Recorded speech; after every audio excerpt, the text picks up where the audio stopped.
Welcome back to Sex, Brains and Money. Thanks for sticking with us today. And now my next guest is going to be Robin LeBlanc from thethirstywench.com. Thanks for joining us today, Robin. Hi, Nikki. So your website is all about you blogging about beer, which I have to say is really cool. I personally love beer, and I don't know many people who don't. But tell us how you got started in this. It was kind of a sort of a spiral thing. I mean, it all started with going to a friend's house, and their roommate showed up just with this bottle from something that they got from Quebec saying, you have to try this. And it turned out to be a Trappist beer from Belgium, made by a certain order of monks and with a certain social code that they work in with their beer.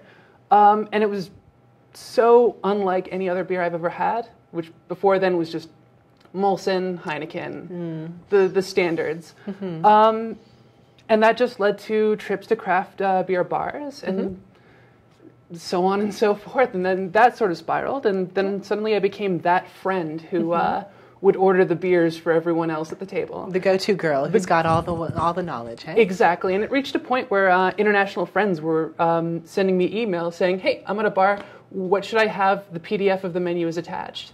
Wow. So it got so crazy. So I decided, well, you know, I want to help my friends just learn more about this stuff as well as I'm exploring this world myself. Might as well write it down. And then you started blogging, and then I created started blogging, the website. And the website formed, and then I started getting invited to events and learned more about the process and became friends with a lot of brewers, and it's been crazy. So that's awesome. Good for you. So why beer? Like, what is it about beer that made you decide you wanted to write about it and sample it and all these different things? Well, I would actually argue that beer is more complex than wine. It's got a very rich history. It's been dating back thousands of years. You know, pharaohs actually had official brewmasters, as it were. Oh, like the Egyptian pharaohs had brewmasters? Yeah, cool. Beer was used as a currency for many slaves. There's actually a lot of times compensation. So much, you can put so much stuff in beer. Anything, like literally anything you could think of can go in a beer. And varied results, but I mean, there's a lot of amazing complexities to this. And there are brewers working today that just want to make the best beer possible, and it's just absolutely wonderful. Great. So what's the market like in Ontario? Is Ontario considered a good place for beer or not so good? Or what would you say Ontario is like for beer drinkers? Ontario is definitely exploding. In the past couple of years, it is the craft beer industry especially has been blowing up. It's some previously formed breweries are now actually getting a little experimental, a little wild, going a bit beyond what's normally accepted, which is usually the cream ales and the lagers, and going into IPAs and Russian Imperial Stouts and even Belgian IPAs and stuff like that. It's really starting to grow, and there is a very, very good market now, and especially one of the best things about it is the public are starting to take notice of this, and there's more of a demand. If you go into any LCBO nowadays, you'll see the craft beer selection has gotten much bigger. I remember they had sort of a promotional kick not too long ago where they had that, you know, the guy looked weird just standing there, but it said, yes, we've got beer underneath. And then I would go to the beer section, they'd have, you know, just as you said, the Donkey P that is known as Molson and Labatt's and everything else. And then they had all these other, you know, obscure and unique looking beers, and I've tried a couple of them, and I find them rather pleasant as well. But my understanding is you actually brought some beer for us today. I did. I'm actually kind of excited too because I've never tried this before. Oh, wow. So it's a debut for, which beer is this? Well, this is from F&M Brewery, and it's called McLean's Pale Ale. Okay, you can hold it up to the camera so they can see. McLean's Pale Ale, very nice. Okay. Any camera is fine. I'm sure that any camera. I'm sure you got it. I'm sure it's there. So yeah, to the CRTC, because we're on the internet, you can't tell us not to drink beer on live television, so suck it. And 45 degrees Toronto, good afternoon. Yeah, I'm sure that there's a lot of you sitting at home and you're either at home or in the office watching the show and getting very jealous about us trying this beer. So what kind of beer is this? Tell us a little bit about it. This would be a pale ale. Pale ale, okay. So a bit on the hoppier side of things. So do you sniff it before you drink it like wine? Yeah, how I usually do it, because it becomes a habit now where you put it up to a light, look at the color, give it a smell. So what does the color tell you about it? Does it, if it's lighter or darker, does that give you some sort of indication as to what sort of beer it is, or? In some cases, I mean, it's definitely more of just the malts that they use just to color the beer and how pretty it looks. Just Yes. have a look at that. Well, you know, I'm sure it'll taste just as pretty as it looks. So let's try this out.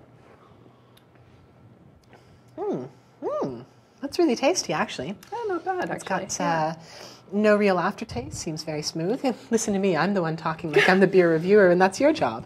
Well, definitely some good hints of the malts and grains that went into it, which is one of the things that I really appreciate with a lot of craft beers is just you can actually taste a lot of the ingredients that go into it as opposed to like a Molson where it's just the flavor of tin.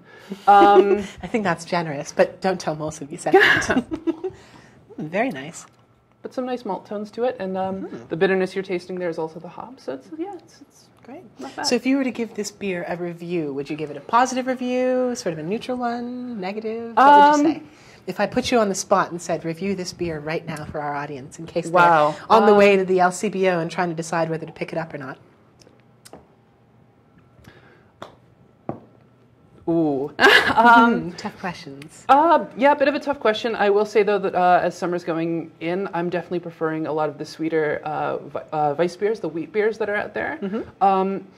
And with pale ales, I tend to prefer something a little more hoppy and a little more crisp. Yeah. So I wouldn't necessarily pick this one up. Okay. But, yeah. But in a pinch, if you're in a pale ale mood, this one might satisfy the taste? It just might, yeah. Just might. Well, on a day like today, with the temperatures that we're dealing with, any beer is good beer, except Molson. Well, thanks so much, Robin. I really appreciate you joining me on the show today and bringing along a beer for us to enjoy as well. And thanks again for being here.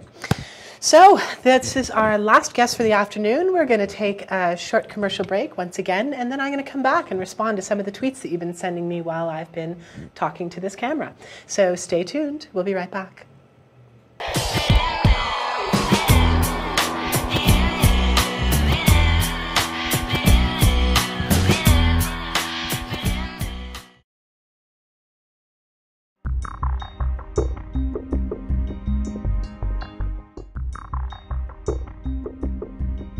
The future of meetings and events as a business builder and leadership intervention tool is not about going just to talk.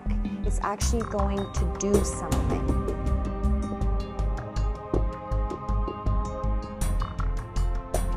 Dealing with corner office, one thing where I thought found huge value in this was the preparatory work.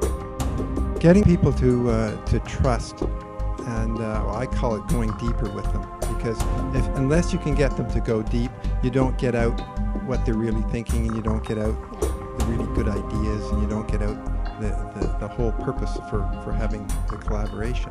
Having the live people here and the online and having the both brought in, I really like that as opposed to just having online or just having live. And they actually walked us through a whole process and asked us some tough questions. If you're going to be put in front of a camera and they ask you, why do you exist? I thought that was just a stroke of brilliance. An idea for them to take away, like take some of this brilliant conversation, and this is how you might consider beginning to apply it slowly into what you do in your daily life in one small thing to get them to start shifting. This arrangement was very conducive.